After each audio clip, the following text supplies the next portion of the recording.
পৃথিবীর বরকতময় ও স্মৃতিবিজড়িত ফিলিস্তিনের সুন্দর সুশোভিত প্রাচীনতম জেরুজালেম শহরে অবস্থিত মুসলমানদের তৃতীয় পবিত্রতম মসজিদ আল আকসা।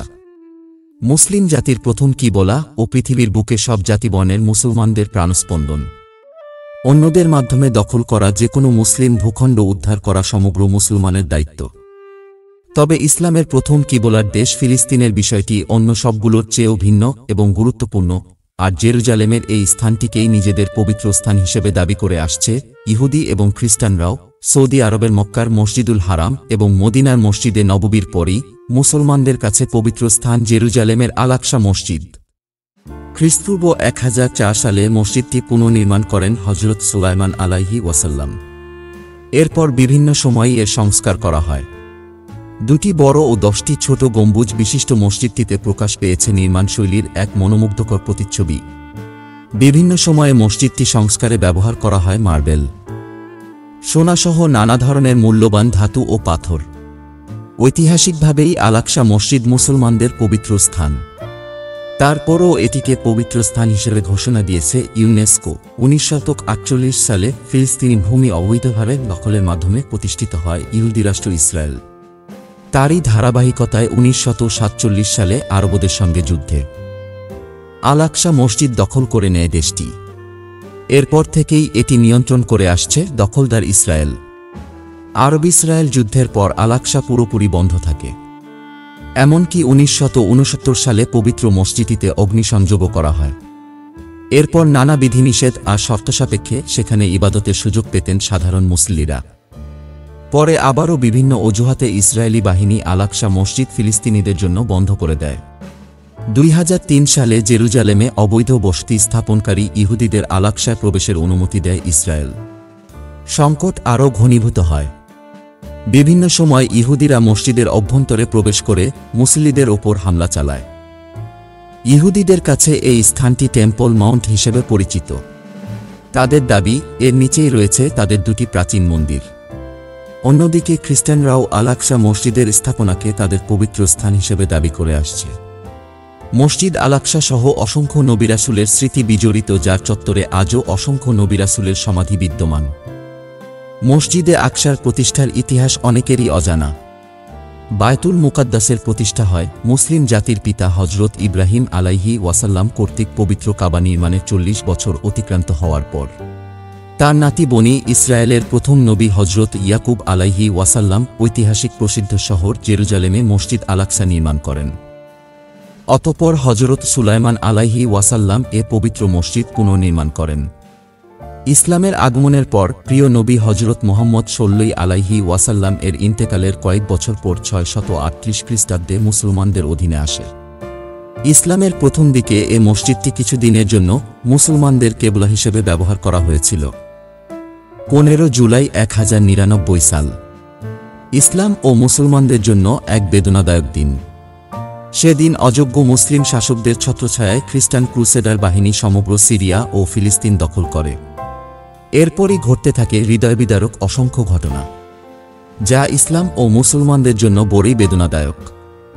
খ্রিস্টানরা 1099 সালের 7 জুন প্রথমে জেরুজালেমে অবস্থিত বায়তুল মুকাদ্দাস তথা মসজিদ আল আকসা অবরোধ করে এবং 15 জুলাই মসজিদের ভেতর প্রবেশ করে ব্যাপক পরিবর্তন করে। অতঃপর এ পবিত্র মসজিদে তারা তাদের উপাসনালয় গির্জায় পরিণত করে। বায়তুল মুকাদ্দাস পুনরুদ্ধার 23 মার্চ 1169 খ্রিস্টাব্দ। ফাতেমীয় খেলাফতের রাজত্বকালে খলিফার নির্দেশে সেনাপতি হযরত সালাহউদ্দিন আইয়ুবী রাহমাতুল্লাহি আলাইহি গভর্নর ও সেনাপ্রধান হয়ে মিসরে আগমন করেন। 20 সেপ্টেম্বর 1187 খ্রিস্টাব্দে রক্তক্ষয়ী সমরাভিয়ানের মাধ্যমে তিনি মসজিদ আল আকসা সহ পুরো ঐতিহাসিক জেরুজালেম নগরী মুসলমানদের অধিকারে নিয়ে আসেন। 2 অক্টোবর 1187 খ্রিস্টাব্দে সেনাপতি ও গভর্নর সুলতান সালাহউদ্দিন আইয়ুবী আনুষ্ঠানিকভাবে বিজয়ী বেশে বায়তুল মুকাদ্দাসে প্রবেশ করেন। সালাহউদ্দিন আইয়ুবী কর্তৃক বায়তুল মুকাদ্দাস মুক্ত হওয়ার পর জেরুজালেমে দীর্ঘ প্রায় 1 শতাব্দীব্যাপী মুসলমানরা খ্রিস্টানদের অত্যাচার থেকে মুক্ত ছিল। বর্তমানে আল আকসা মসজিদ বলতে বোঝায় কিবলি মসজিদ, মারওয়ানি মসজিদ ও বুরাক মসজিদ, এ 3টির সমন্বয়, যা হারাম আশ-শরীফ এর 4 দেয়ালের মধ্যেই অবস্থিত। ইসলামের দ্বিতীয় খলিফা হযরত উমর ইবনুল খাত্তাব রাদিয়াল্লাহু আনহু বর্তমান মসজিদের স্থানে একটি মসজিদ নির্মাণ করেছিলেন। পরবর্তী সময়ের উমাইয়া খলিফা আব্দুল মালিকের যুগে মসজিদটি পুনর্নির্মিত ও সম্প্রসারিত হয়। এই সংস্কার 705 খ্রিস্টাব্দে তার ছেলে খলিফা প্রথম আল ওয়ালিদের শাসনামলে শেষ হয়। 746 খ্রিস্টাব্দে ভূমিকম্পে মসজিদটি ধ্বংসপ্রাপ্ত হলে আব্বাসীয় খলিফা আল মনসুর এটি পুনর্নির্মাণ করেন। পরে তার উত্তরসূরি আল মাহদী এর পুনর্নির্মাণ করেন। 1033 খ্রিস্টাব্দে আরেকটি ভূমিকম্পে মসজিদটি ক্ষতিগ্রস্ত হলে ফাতেমীয় খলিফা আলী জাহির পুনরায় মসজিদটি নির্মাণ করেন, যা বর্তমান অবধি টিকে রয়েছে। বিভিন্ন শাসকের সময় মসজিদটিতে অতিরিক্ত অংশ যোগ করা হয়।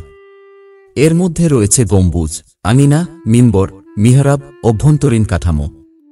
বর্তমানে জেরুজালেম দখলদার ইসরায়েলিদের নিয়ন্ত্রণে থাকলেও মসজিদটি রয়েছে জর্ডানি ফিলিস্তিনি নেতৃত্বাধীন ইসলামী ওয়াকফের তত্ত্বাবধানে। ঐতিহাসিক এ স্থানের সঙ্গে জড়িয়ে মুসলমানদের নানা স্মৃতি। এখানেই শুয়ে আছেন হজরত ইব্রাহিম এবং মুসা আলাইহি ওয়াসাল্লাম সহ অসংখ্য নবী ও রাসূল। এখানেই মহানবী হজরত মুহাম্মদ সাল্লাল্লাহু আলাইহি ওয়াসাল্লাম সব নবী রাসূল এবং ফেরেশতাদের নিয়ে নামাজ পড়েছিলেন। সেই জামাতের ইমাম ছিলেন মহানবী হজরত মুহাম্মদ সাল্লাল্লাহু আলাইহি ওয়াসাল্লাম নিজেই। এখান থেকেই হজরত মুহাম্মদ সাল্লাল্লাহু আলাইহি ওয়াসাল্লাম বোরাকে করে আল্লাহর সঙ্গে সাক্ষাৎ করার উদ্দেশ্যে যাত্রা করছিলেন।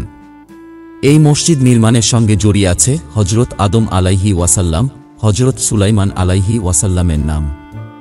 জড়িয়ে আছে প্রায় অর্ধজাহানের শাসক হজরত উমর রাদিয়াল্লাহু আনহু, দ্য গ্রেট সুলতান সালাউদ্দিন আইয়ুবী সহ অসংখ্য বীরের নাম। এই মসজিদে 2 রাকাত নামাজ আদায় করলে একজনের আমলনামায় 500 রাকাত নামাজের সমপরিমাণ সওয়াব লেখা হয়। পবিত্র কোরআনের প্রায় 70 জায়গায় উচ্চারিত হয়েছে এ মসজিদের কথা। প্রথম নির্মাণ খ্রিস্টপূর্ব 957 সালে। মসজিদুল আকসা অর্থ দূরবর্তী মসজিদ। মিরাজের রাতে হজরত রাসূল সাল্লাল্লাহু আলাইহি ওয়াসাল্লামকে বোরাকে চড়ে মক্কা থেকে এখানে এসেছিলেন। অনেক বছর ধরে মসজিদুল আকসা বলতে পুরো এলাকাকে বোঝানো হতো এবং মসজিদকে আলজামি আল আকসা বলা হতো। প্রচলিত ধারণা অনুযায়ী খ্রিস্টপূর্ব 957 সালে বাদশাহ সুলোমন বা সুলাইমান আলাইহি ওয়াসাল্লাম নির্মাণ করেন এই প্রথম মসজিদ বা বায়তুল মুকাদ্দাস নামে চিরচেনা মসজিদ আল আকসা।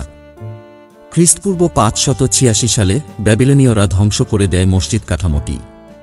পারস্য অঞ্চলের গভর্নর জেরুবাবেলের পৃষ্ঠপোষকতায় খ্রিস্টপূর্ব 516 সালে নির্মিত হয়। দ্বিতীয়বার এই মসজিদ সেই আগের জায়গায়। মুসলিমদের প্রথম কিবলা এই মসজিদ আল আকসা ইহুদিদেরও প্রার্থনার কেন্দ্রস্থল।